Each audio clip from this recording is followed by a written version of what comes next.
Pred 400 rokmi ťa za pitie tohto nápoja chceli upáliť na hranici, lebo verili, že je to nápoj od satana. Dnes to pije pred každým finále a zápasom Lionel Messi a moderní vedci hovoria, že je to ten najlepší prírodný nakopávač na svete. Žiadna chémia, žiadna tráva. Dnes si povieme pravdu o yerba mate. Poznáš to. Ráno vstaneš a cítiš sa, ako by ťa prešli 3 vlaky do kríža. Čo urobíš? Kúpiš si kávu alebo energetiak, kopneš ju do seba na lačný žalúdok a o pol hodinu sa stane presne toto. Presne tak. Káva ťa urobí vyklepaným jak čivava na pervitíne. Alebo si kúpiš energetiak, čo je len periodická tabuľka prvkov s kofénou, kopneš ju do seba, na hodinu sa cítiš ako Rambo a potom ťa vypne jak starý Windows XP. Požičiavaš si energiu z budúcnosti a splácaš ju obrovskou únavou. Čo ak ale existuje spôsob, ako mať fokus od streľovača na 8 hodín bez toho, aby ti vyjebalo srdce z hrudníka? Aby sme ale pochopili, prečo to funguje, musíme sa pozrieť na prvý legálny drogový kartel. A hádaj, kto ho vytvoril. Katolícka cirkev. Keď španielskí mnísi v 17. storočí dokráčali do pralesov Paraguaja, našli tam domorodých indiánov. Títo borci pili podivný zelený odvar z listov a vďaka tomu dokázali behať po džungli 3 dni bez jedla a spánku. Mnísi sa zlakli a okamžite zakázali s tým, že je to diablov jed. Lenže potom prišla facka od reality. Indiáni bez tohoto sena odmietali makať na poliach a padali únavou. Mnísi tak urobili biznis otočku o 180 stupňov. Zákaz zrušili, ohradili pralesy a stali sa z nich najväčší prekupníci maté na svete. Zistili totiž, že kto má pod kontrolou tento nápoj, ten má pod kontrolou ľudí, ktorí nikdy nespia. A tá pravá mágia je v tom, čo robí s tvojim mozgom. Prečo ťa teda káva vyklepe, ale maté nie? Celé tajomstvo je v tom, že maté obsahuje 3 brutálne látky, ktoré spolupracujú ako dokonalý tím. Prvá látka je starý známy kofeín, ten ťa nakopne. Lenže keby tam bol sám ako v káve, stiahne ti cievy, vystrelí ti tlak a tvoje telo prežíva čistý stres. Preto si po káve vkrčí. Lenže maté má v rukave druhú tajnú zbraň. Volá sa to teobromín. To je presne tá vec, ktorú nájdeš v kvalitnej čokoláde a vďaka ktorej máš dobrú náladu. A teobromín robí presný opak kofeínu. Tvoje cievy uvoľní a roztiahne ich. Chápeš to? Oni sa navzájom vyrušia. Kofeín ťa nabudí, ale teobromín ťa upokojí. Krv ti prúdi priamo do mozgu, ale tvoje srdce bije úplne normálne. A do tretice je tu teofilín. Látka, ktorú nájdeš v zelenom čaji. Tá ti jemne potvorí plúca, takže začneš lepšie dýchať a do tela ti prúdi viac kyslíka. Výsledok? Máš laserový fokus, ale tvoje telo je v úplnom kľude. Žiadny spotený chrbát, žiadna nervozita. Teraz pozor, viem, že sú medzi vami ľudia, ktorí kávu nepijú kvôli nakopnutiu, ale preto, že milujú jej chuť. To rané espresso je pre nich rituál a maté im skrátka nechutí. Znamená to, že ste odsúdení na kofeínový kreš a trasenie rúk? Ani náhodou, mám pre vás brutálny cheat code, s ktorým máte kompletné vyhraté. Stačí, ak zajdete do obchodu s doplnkami výživy alebo na internete a kúpite si tablety teobromínu a teofilínu. Keď si ráno dáte svoju milovanú kávu a k nej prehltnete tieto 2 tablety, umelo si v tele vytvoríte presne to isté magické kombo, ktoré je prirodzene v mate. Teobromín vám rozťahne cievy a upokojí srdce, teofilín dodá kyslík a káva dodá chuť a kofeín. Bum! Z vašej obyčajnej kávy sa zrazu stáva stabilný 8-hodinový motor bez akéhokoľvek trasenia alebo úzkosti. Chuť zostáva, vedľajšie účinky miznú. Je to top. Ale počkaj, kofeín a energia nie sú všetko. Káva ti okrem budička nedá takmer nič, zatiaľ čo mate je doslova chemická továreň na zdravie. Francúzsky Pasteurov inštitút raz vyhlásil, že v tejto rastline sú takmer všetky vitamíny potrebné pre život. A nežartovali. Keď piješ mate, leješ do seba kompletnú infúziu vitamínov skupiny B, B1, B2, B3, B5, ktoré ti priamo opravujú nervovú sústavu a premieňajú jedlo na energiu. K tomu dostaneš nálož vitamínu A, C a E. Čo sa týka minerálov, je to čistý raj pre svaly a srdce. Ale tá najbrutálnejšia zbraň sú antioxidanty. Obsahuje o 90% viac antioxidantov ako zelený čaj. Nájdeš tam tzv. Polyfenoly, ktoré ti v tele doslova polujú na voľné radikály a spomalujú stárnutie. A ako bonus sú tu saponiny. To sú prírodné látky, ktoré v tele pôsobia ako generálne upratovanie. Ničia zápaly, stimulujú imunitný systém a znižujú zlý cholesterol. Piče! Skurvený cholesterol vie a znižujú zlý cholesterol. Takže zatiaľ, čo z kávy tvoje telo nedostane nič a energetiak ťa vnútorne rozožiera. Z mate pri každom glgu dávaš prémiový tekutý multivitamín. Ak ale tabletky nechcete a predsa len túžite po pravej jerbe, poďme si naliať čistého vína.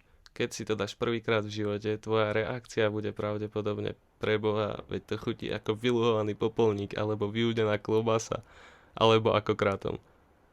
A máš pravdu, vypadá to a chutí na začiatku ako blato z kosačky. Veľa ľudí urobí tú chybu, že si kúpi nejakú extrémne dymovú bombu z Paraguaja, napríklad značku Pajarito. Skoro ich vykotí a hneď s tým skončia. Ak chceš začať a neprísť o chuťové poháriky, musíš ísť na to rozumne. Hľadaj verzie s nápisom Suave, čo znamená jemné, alebo siahni po overenej klasike ako Cruz de Malta alebo Taragui. Sú čisté, menej dymové a nezaručia ti šok pri prvom glgu. Ak si fakt slabá povaha, kúp si mate s príchuťou mety alebo limetky. Postupne si na tú zemitú chuť zvykneš tak, že ti káva príde nudná. Teraz poďme na tému, z ktorej behám raz po chrbte. Ak začneš googliť, určite narazíš na strašidelné články, ktoré tvrdia, pitie yerba mate spôsobuje rakovinu krku a pažeráka. V tom momente dostaneš chuť kalabasu zahodiť do koša. Kde je pravda? Svetová zdravotnícka organizácia to reálne skúmala a zistila obrovské ale. Problém nie je v samotnej rastline. Problém je v tom, ako to ľudia v Južnej Amerike pijú. Oni totiž do seba lejú litre mate, ktoré má teplotu cez 85 až 90 stupňov Celzia.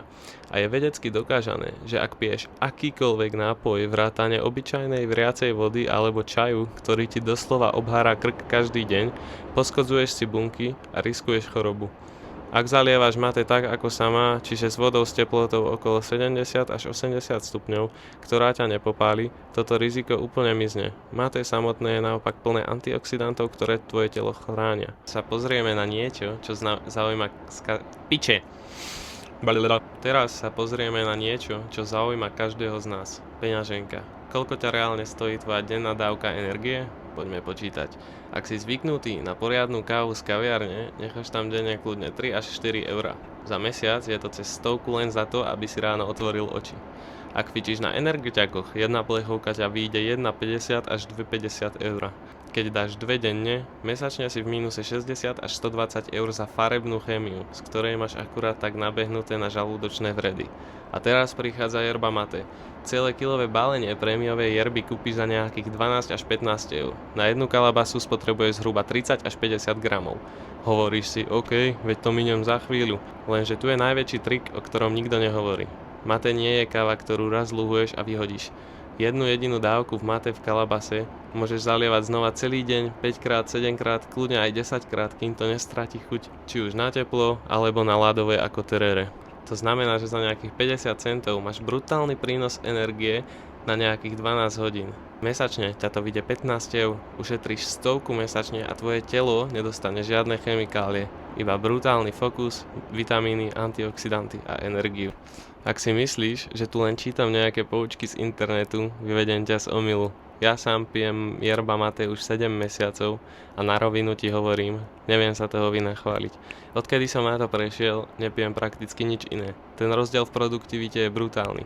Predtým som mal hore, dole, únava, kofeínový tras, kofeínový crash a tak. Dnes ráno vstanem, zalejem mate a celých 8 hodín fungujem v jednej stabilnej line. Žiadna poobedná kríza, kedy máš chuť zomrieť na klávesnici. Jasné, stane sa, že občas nestíham, som niekde na cestách a nemám pri sebe svoju yerbu a bombilu. Vtedy si dám kávu, ale stáva sa to fakt málo kedy. Hneď v ten moment cítim, ako mi tá káva chýba. Ten kávový nábeh je skrátka príliš agresívny a rýchlo vyprcha. Ako náhle raz vyskúšaš ten stabilný matéčkový flow, už nie cesty späť. Komu teda odporúčam prejsť na mate, ak si momentálne závislí na 3 kávach denne, alebo do seba leješ energetiaky, nereš to zo dňa na deň. Telo by dostalo šok a 3 dni by ťa bolela hlava z detoxu. Krok 1. Svoju úplne prvú rannú kávu si kľudne nechaj, ak si na ňu zvyknutý, alebo aplikuj ten trik s tabletami teobromínu a teoflínu. Ale tú druhú poobednú kávu alebo energetiak vymeň za mate. Krok 2. Po týždni, keď si tvoje telo zvykne na nové zložky, urob úplnú otočku. Ráno na miesto kávy siahni rovno po kalabase, zalej si ju na 70 stupňov, prípadne si v lete urob ľadové terere, Popíjaj ho celé dopoludne a sleduj, že od druhej po obede nebudeš potrebovať žiadny ďalší doping. Tvoj prechod bude hladký, bezbolestný a tvoj mozog ti poďakuje. A teraz ten najväčší bonus. Prečo tento nápoj miluje športová elita? Predstav si, že keď mákaš v posilňovni alebo dlho rozmýšľaš, tvoje telo spaluje cukry a po čase ťa začnú bolieť svaly alebo tvoje telo povie stop. Vedci ale zistili, že maté dokáže tvoje telo prepnúť na úplne iný pohon. Povie tvojmu metabolizmu: kašli na cukry, poďme spalovať radšej tuky. Chápeš to? Tvoje telo začne brať energiu z vlastného tuku oveľa skôr. To je dôvod, prečo Cristiano Ronaldo alebo Lionel Messi nepijú pred zápasom energetiaky, ale držia v ruke maté. Tvoje svaly sa neunavia tak rýchlo, hlava ti funguje ako dobre naolejovaný stroj a vydržíš makať 2-krát dlhšie. Poďme si to zrátať.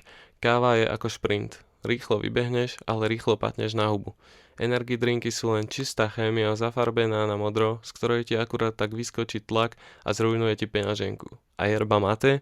To je maratón. Vďaka kombu kofeín, teobromín a teofilínu ti dodá čistú energiu bez nervov. Tvojmu telu navyše posiela kompletnú bombu vitamínov, minerálov, saponínov a obrovskú nálož antioxidantov. Ušetrí ti kopec peňazí a pomôže ti lepšie tráviť jedlo. Nie je divu, že to prežilo od pralesov až po moderné kancelárie. Takže keď budeš zajtra ráno unavený stáť v kuchyni, skús namiesto bičovania svojho tela kávou použiť niečo, čo s ním bude spolupracovať. Tvoja energia je to najdôležitejšie, čo máš. Tak ju nemíňaj na úzkosti a trasenie rúk. A mimochodom, ak sa rozhodneš mate vyskúšať s kamošmi, pamätaj na jedno zlaté pravidlo. Tou kovovou slánkou nikdy nesmieš miešať. Moje meno je Bistino a ak ťa zaujalo toto video, mám aj ďalšie na profile, ktoré ťa určite budú baviť, tak si ich choď pozrieť. Odber mi dávať nemusíš, ale choď si ich pozrieť. Zdar.